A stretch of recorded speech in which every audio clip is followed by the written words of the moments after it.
The first bullet shattered the stagecoach window inches from Amelia Prescott's face. Glass tore across her cheek as the coach raced through the Arizona desert. Outside, 6 armed riders closed in from both sides. Their horses pounded the hard earth while gunfire rolled through the narrow canyon. The driver fell from his seat.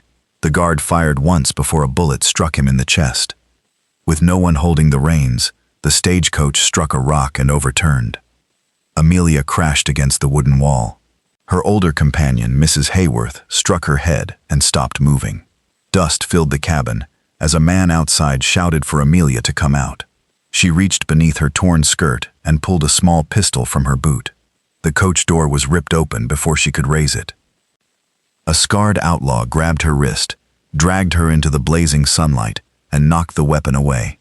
Amelia fought him with everything she had, but he wrapped one arm around her throat and pressed a revolver against her temple. Then a rifle cracked from the ridge. One outlaw dropped from his saddle. A second shot sent another man tumbling into the dust. The remaining riders turned toward the rocks, firing wildly at the stranger hidden above them. Amelia caught one brief glimpse of him. He was tall, broad through the shoulders, and dressed in a dust-covered shirt beneath a worn leather coat. His dark hair touched his collar, and an old scar crossed the side of his sun-browned face. He moved through the gunfire without panic, as if death were an enemy he already knew. His name was Ethan Cole. He had spent 7 years hiding from men, memories, and every promise that might give him something else to lose. He had almost ridden away when he heard the attack. Then Amelia screamed. Now 3 outlaws lay dead. One fled into the desert, and the last man held Amelia in front of him. "Drop the rifle," the outlaw warned, "or the woman dies." Ethan stepped from behind the rocks. His Winchester remained fixed on the man's chest. Amelia looked straight into Ethan's cold gray eyes. She saw no fear there, only patience. Without warning, she let her body go limp. The outlaw struggled beneath her sudden weight. Amelia drove her elbow into his ribs and threw herself aside. Ethan fired. The outlaw fell before Amelia hit the ground. For several seconds, nothing moved except the frightened horses. Ethan approached and offered his hand. "Are you hurt?" Amelia stared at the blood on his sleeve. "You were shot. Grazed." "That was not what I asked." Her voice surprised him. Most women he had rescued from 6 killers would have been crying. Amelia was shaking, but anger burned hotter than fear in her blue eyes. "I have survived worse," he said. "So have I." Ethan noticed the fading bruise beneath the lace around her wrist. It had the shape of a man's fingers. He looked toward the overturned coach. "Who is chasing you?" Amelia's face changed. Before she could answer, Mrs. Hayworth called weakly from inside. Together, they pulled the older woman free. She was alive, but she could barely stand. The stagecoach could not be repaired. The driver and guard were dead, and the afternoon heat would soon draw scavengers. Ethan caught 3 loose horses and loaded what supplies he could find. "The nearest town is Dust Creek," he told Amelia. "We can reach it by morning." "I cannot go there. You cannot remain here. I will pay you to take us north." "I do not want your money." "Every man wants something." The words came out sharper than she intended. Ethan looked at her for a long moment. "That may be true where you come from," he said. "Out here, some men only want to be left alone." They rode as the sun disappeared behind the red hills. Amelia struggled in the saddle but refused to complain. Mrs. Hayworth rode between them, weak and silent. After darkness covered the desert, Ethan heard distant hoofbeats. More riders were following their trail. He led the women into a dry riverbed and then through a narrow break in the canyon. They reached an abandoned line shack hidden beneath a shelf of rock. Inside, Ethan lit no fire. He covered the windows and watched the trail through a crack in the wall. Amelia sat beside Mrs. Hayworth, holding the older woman's hand. She believed Ethan was not looking when she wiped the blood from her cheek and fought back tears. "They are not bandits," she finally whispered. "I know." She lifted her gaze. Silas Granger sent them. The name was known across the territory. Granger owned mines, cattle, lawmen, and enough hired guns to frighten whole towns into silence. "He is your husband?" Ethan asked. "My promised husband." "That sounds like the same trouble wearing a cleaner coat." "My father owes him more money than he can repay. Silas offered to clear the debt if I married him. And when you refused?" Amelia touched the bruise on her wrist. "He showed me what marriage to him would be." A horse snorted somewhere beyond the shack. Ethan immediately covered Amelia's mouth and pulled her against the wall. Her back pressed to his chest, while riders moved through the canyon outside. A voice called her name. "Amelia, your father wants you home." She recognized Silas's chief gunman. The door stood only a few feet away. Ethan held his revolver ready, while Amelia tried to control her breathing. His hand remained over her mouth until the riders moved farther down the canyon. When he released her, she turned in the darkness. Their faces were close enough for him to feel her breath. "You should leave us," she whispered. "Silas will kill you." "He can try. You do not understand what kind of man he is." Ethan's eyes hardened. "And you do not understand what kind of man I was." Before dawn, they slipped from the shack and rode toward Dust Creek by a hidden trail. Ethan planned to find shelter, supplies, and a safe road north. But Silas Granger was already waiting inside the town's saloon. When Amelia entered, every conversation stopped. Silas stood beside the bar in a fine black coat, 3 gunmen behind him. A slow smile crossed his face when he saw her. "There you are, sweetheart." Amelia froze. Silas extended one gloved hand. "Come willingly, and I may let your brave rescuer live." Ethan stepped between them. Silas's smile vanished. His fingers moved toward his gun. Amelia then did the one thing no one in that silent saloon expected. She took Ethan's hand and said, "I choose him." Silas Granger stared at Amelia's hand locked around Ethan's. For one dangerous second, every man in the saloon expected him to draw. His 3 gunmen spread apart, while Ethan slowly moved his coat away from his revolver. Silas did not reach for his weapon. He smiled. "You think holding this drifter's hand makes you free?" he asked. "It makes my answer clear," Amelia said. Silas looked at Ethan. "She belongs to a world you could never enter. When she grows tired of sleeping in dirt and eating burned beans, she will remember what you are." "And what is that?" Ethan asked. "A lonely old soldier pretending he does not need anyone." The words struck deeper than Ethan allowed his face to show. Silas put on his hat and walked toward the doors. Before leaving, he looked back at Amelia. "I will give you until sunrise. After that, anyone standing between us becomes an enemy." When he was gone, the saloon filled with nervous voices. Ethan turned to Amelia. "Get your things. We leave within the hour." Mrs. Hayworth was too weak to survive another hard ride. Widow Martinez agreed to hide her among the Mexican families living beyond the church. Those families had lost sons in Silas's mines and would never betray Amelia. Mrs. Hayworth pressed a leather pouch into Amelia's hands. "It belonged to your mother," she said. "She saved those jewels in case you ever needed to escape." Amelia hugged her. Neither woman wanted to let go. Ethan waited outside with 2 saddled horses. When Amelia joined him, her eyes were wet, but her voice remained steady.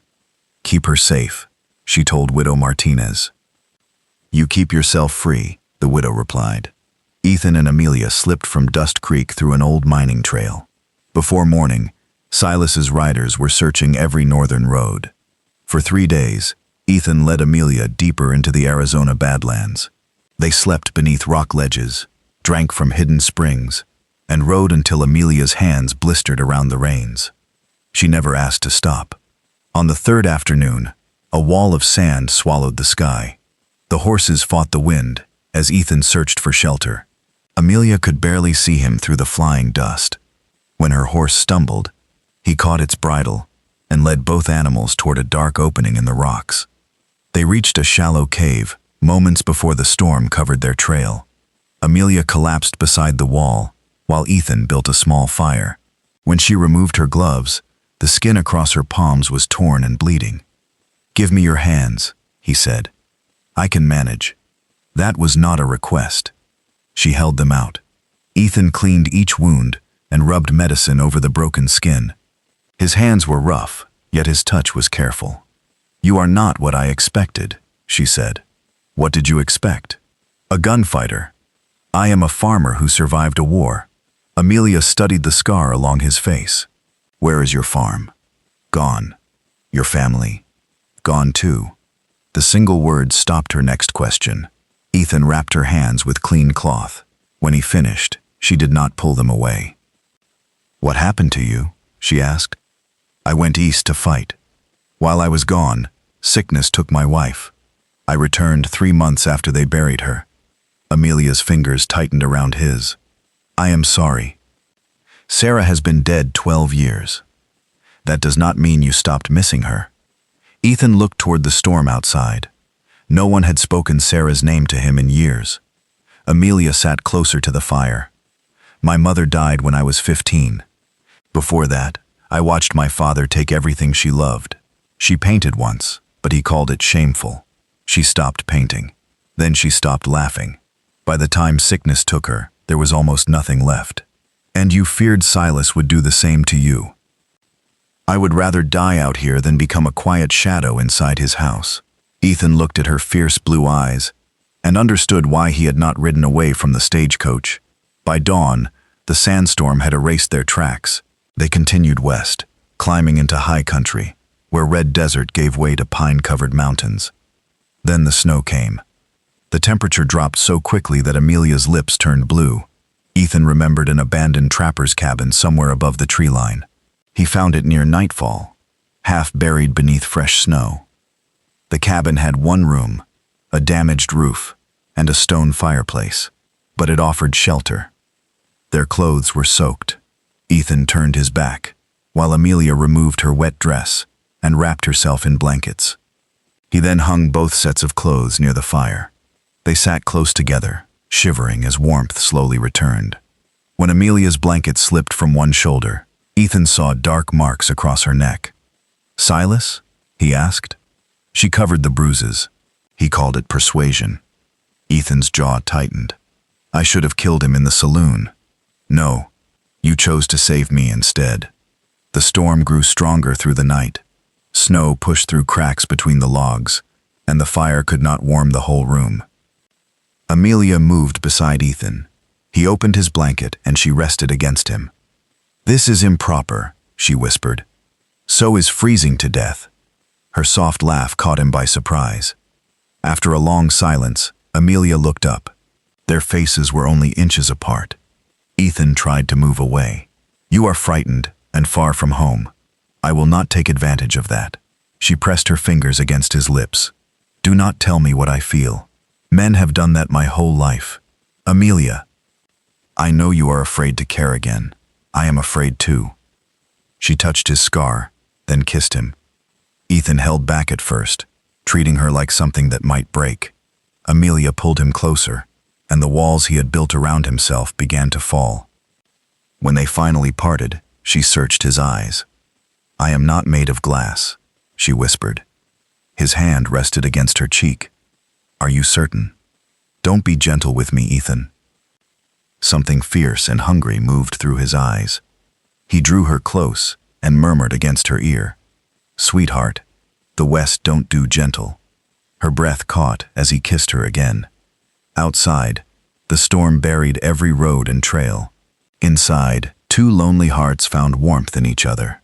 For one night, Silas Granger, the pursuit, and the danger beyond those walls could not reach them. Amelia slept in Ethan's arms before dawn. Then a rifle shot tore through the cabin window. Wood exploded above their heads. Ethan pulled Amelia to the floor as more bullets struck the walls. From the trees outside, Silas Granger called through the snow, "Send her out, Cole, or I burn that cabin with both of you inside." Smoke began pushing through the cabin roof. Silas Granger's men had set fire to the back wall. Ethan fired through a broken window, forcing 2 gunmen behind the trees.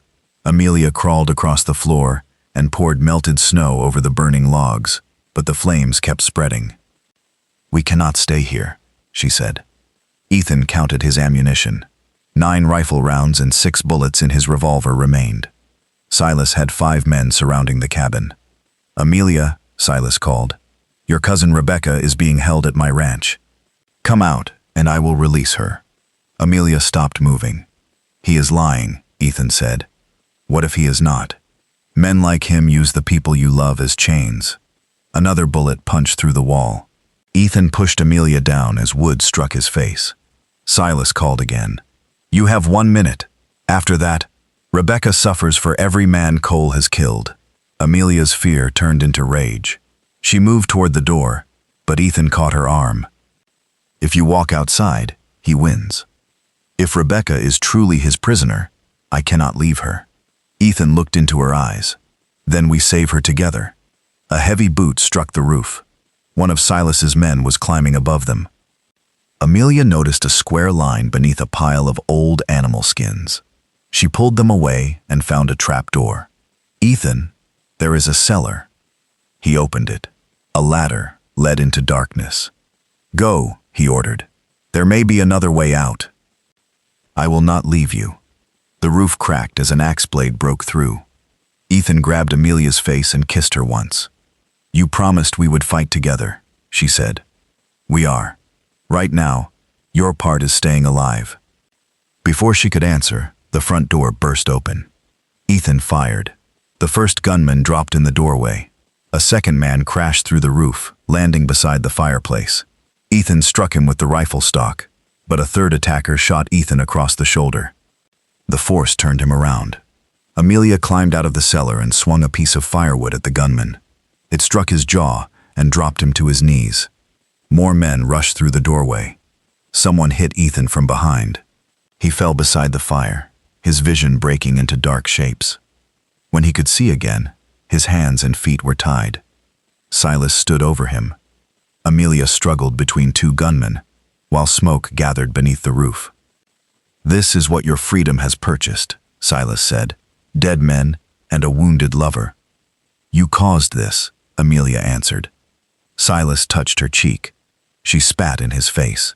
His hand rose, but Ethan pulled against the ropes. "Hit her and I will tear your heart out." Silas slowly wiped his cheek. A strong promise from a tied man.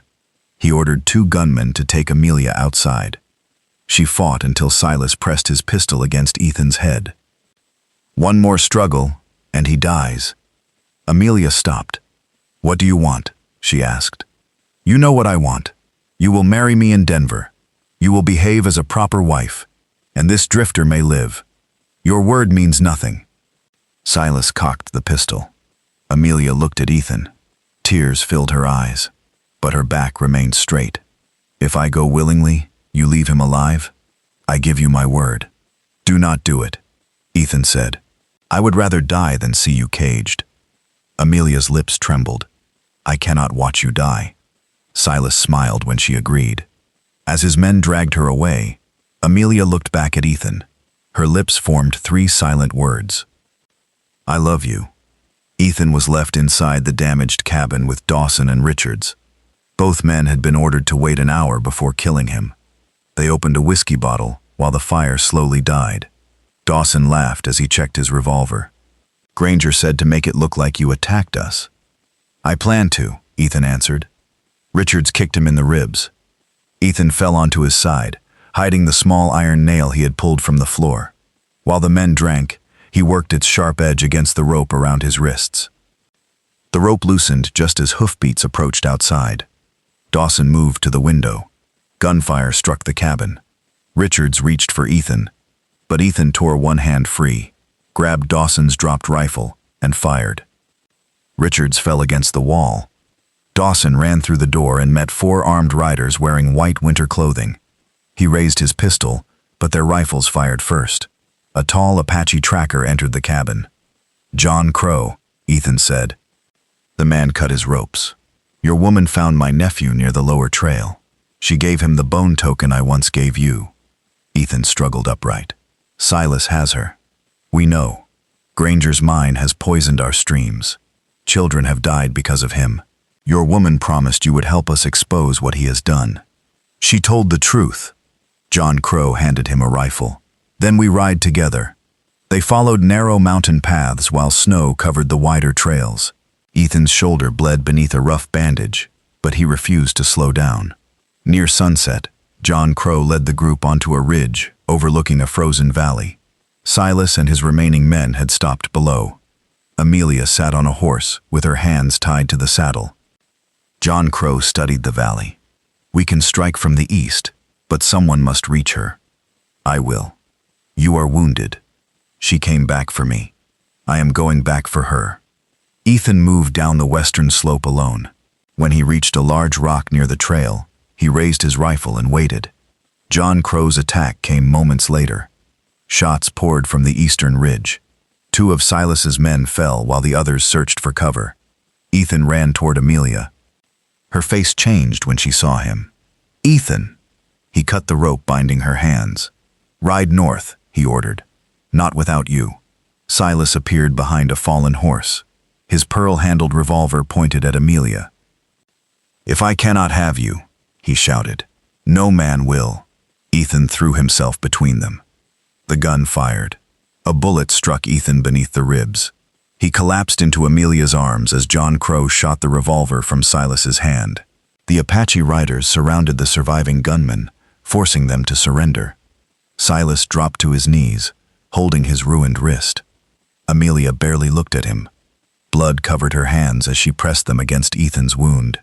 "Stay with me," she begged. Ethan touched her face. "I told you he would have to go through me." His hand slipped from her cheek. John Crow knelt beside them and felt for a heartbeat. "We must reach Murphy's trading post before midnight," he said. "If the bullet has entered his lung, he may not survive the ride." Ethan stopped breathing before they reached Murphy's trading post. Amelia felt his body go still against hers.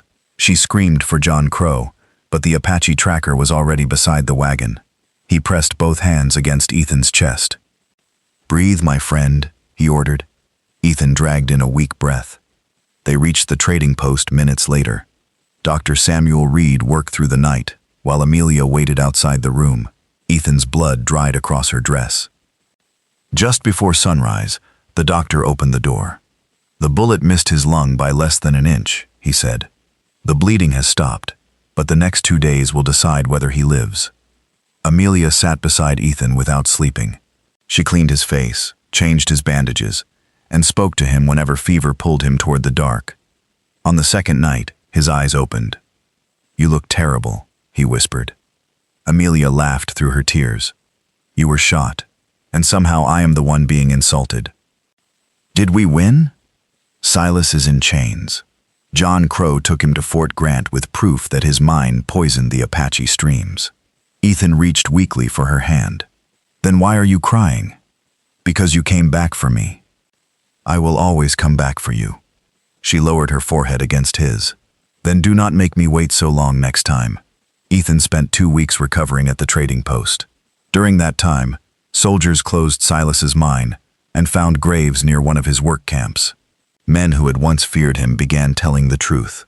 Silas Granger was charged with murder, kidnapping, bribery, and the poisoning of protected water. A letter also arrived from Boston. Amelia's father had died 3 days after she fled Philadelphia. His money was gone, but he had left her 40 acres of land in Colorado. "It has a stream and enough grass for cattle," Amelia told Ethan. "We could build something there." "A house?" "A home." Ethan had spent 12 years avoiding that word. Looking at Amelia, he no longer wanted to run from it. "One problem," he said. "What?" "I will not travel to Colorado with a woman who might leave when she discovers how badly I cook." Amelia smiled. "What are you suggesting?" Ethan took her hand. "Marry me." A traveling preacher arrived the following Sunday. Amelia wore a simple cream dress, borrowed from Mrs. Murphy. John Crow stood beside Ethan, and Mrs. Murphy filled the store with mountain flowers. Ethan's voice shook when he promised Amelia his life. Her answer came without fear. "I do." They left for Colorado in a small wagon with 2 horses, a rifle, John Crow's wedding blanket, and everything they owned packed inside one wooden chest. Their land rested between green hills beneath snow-covered mountains. A stream crossed the meadow, and cottonwood trees grew along its banks. "It is beautiful," Ethan said. "It is ours," Amelia answered. They built a 2-room cabin facing east. Ethan raised a barn while Amelia planted vegetables and learned to care for chickens. Their first winter was hard, but each storm made the cabin feel warmer. By spring, they owned 6 cattle and 3 horses. One evening, Amelia stood beside the stove looking pale. Ethan crossed the room. "Are you sick?" She took his hand and placed it against her stomach. "We are going to have a child." His coffee cup slipped from his fingers and broke across the floor. Amelia stared at the pieces. "That was our last good cup." Ethan lifted her into his arms. She laughed as he turned her around. "Put me down before you break something else. I am going to be a father. You are going to repair that cup." For the first time, Ethan allowed himself to imagine a future that stretched beyond the next sunrise. Then a federal marshal arrived at their ranch. Silas Granger had escaped during a prison transfer. 3 guards were dead, and 2 horses were missing. "He spoke about you both every day," Marshal Crawford warned. "He blamed you for everything." Ethan loaded every rifle in the cabin. Their neighbors organized patrols, but weeks passed without any sign of Silas. The first snow arrived in December. Amelia was 8 months pregnant when a gunshot broke the morning quiet. Ethan ran from the barn and found one deputy dead near the gate. The second deputy fired toward the trees. Silas's voice came from the woods. "Send my wife outside, Cole." Ethan raised his rifle. "She was never yours." A bullet struck the porch post beside him. Amelia appeared at the window with Ethan's hunting rifle braced against her shoulder. Silas laughed. "Still hiding behind a woman?" "No," Ethan answered. "I am fighting beside my wife."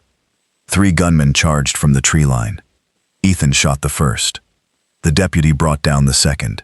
Amelia fired from the window, forcing the 3rd man behind a wagon. Silas moved around the cabin while the others kept Ethan busy. Amelia saw his shadow pass the kitchen wall. She hurried toward the back door. Silas stepped onto the porch with his revolver raised. "Come with me," he ordered, "or I kill him." Amelia held her rifle steady. "You have already lost. I still have you. You never had me." Silas aimed toward Ethan. Amelia fired first. The bullet struck Silas in the chest. His revolver fell into the snow. He dropped to his knees, staring at her in disbelief. "You shot me. You threatened my family." Ethan reached the porch as Silas collapsed. He kicked the fallen revolver away and stood between Silas and Amelia. Silas looked up at them, blood darkening his coat. "I only wanted what was promised to me." Amelia stepped beside Ethan. "People cannot be promised." Silas tried to reach for the revolver. His hand stopped inches from it, and his body went still. 2 weeks later, on Christmas Eve, Amelia's labor began. A winter storm trapped the midwife on the eastern road. Ethan rode through the snow, found her wagon, and brought her to the cabin before midnight. Near dawn, a baby girl's cry filled the house. Ethan held his daughter with tears running down his weathered face. She had Amelia's blue eyes and a powerful voice that seemed too large for her tiny body. "Margaret Sarah Cole," Amelia said from the bed. "For our mothers." Ethan carried Margaret to the window. Outside, fresh snow covered the fields, the barn, and every mark left by the final gunfight. The rising sun turned the mountains gold. Amelia called his name, and he returned to her side. She rested her head against his shoulder while their daughter slept between them.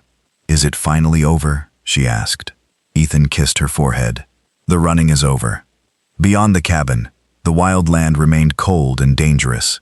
Inside, the fire burned brightly as Ethan held the 2 people he had crossed blood, snow, and death to protect. For the first time in 12 years, he was no longer searching for a place to belong. He was home.